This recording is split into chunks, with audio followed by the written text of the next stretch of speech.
Hi hello नमस्कार. Allrounder Vaishali गुंजा YouTube चॅनलमध्ये तुमचं स्वागत आहे.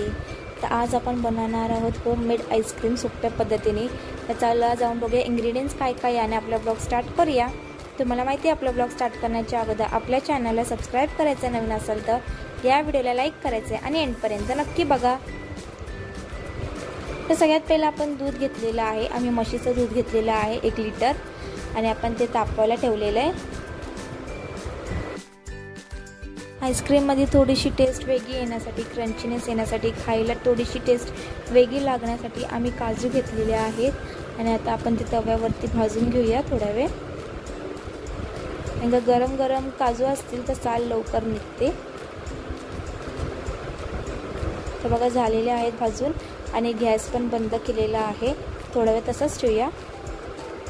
दुसऱ्या साईडला आपलं दूध तापलेलं आहे आणि आपल्याला दूध आता चमच्याने हलवायचं आहे, कारण का गॅस बंद नाही करायचं दूध उकळल्यानंतर.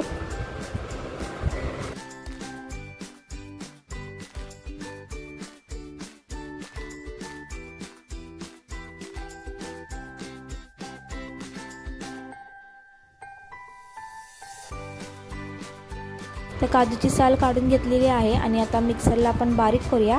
बारीक झाल्याच्या नंतर मी तुम्हाला परत दाखवते. तर बघा अशा पद्धतीने आपण बारीक करून घेतलेलं आहे. थोडंसं जाडसं ठेवायचं, पूर्ण आपल्याला बारीक नाही करायचं आहे, म्हणजे खायला आपल्याला काजू लागायला पाहिजे. आपल्याला चमच्याने कंटिन्यू मिक्स करून दुधाला थोडंसं आटून घ्यायचं आहे. तर आटवल्यानंतर मी थोडंसं परत दाखवते.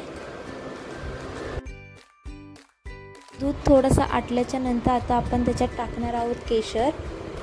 थोडंसं आपण केशर टाकलेलं आहे आणि आता आपण मिक्स करूया.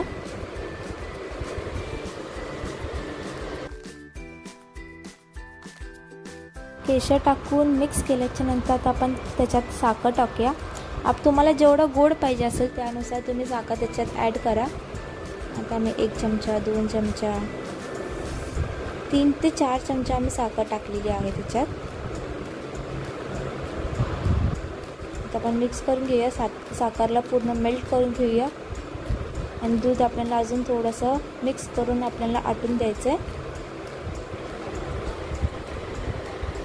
आता आपण last but not the least आपण आता काजूची पावडर केली होती मिक्सरमध्ये बारीक केलेली ती टाकतोय. ज्याने खूप छान असा आईस्क्रीमला फ्लेवर येईल, टेस्ट येईल.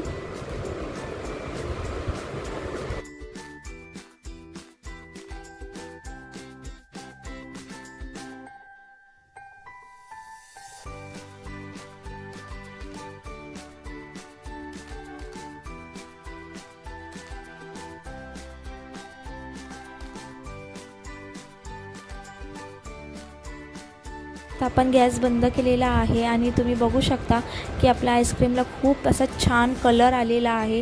आम्ही थोडीशी टेस्ट पण करून बघितली गोड कितपत आहे नाही, पण परफेक्ट होतं एकदम. अशी टेस्टला पण आईस्क्रीम 1 नंबर होती. आता आपण हे थंड व्हायला ठेवूया. थंड झाल्याच्या नंतर आपण एका छोट्याशा कपमध्ये त्याला काढून घेतलेला आहे आणि आपण थंड व्हायला आता त्याला डीप फ्रीझरमध्ये ठेवणार आहोत 1 तासभर.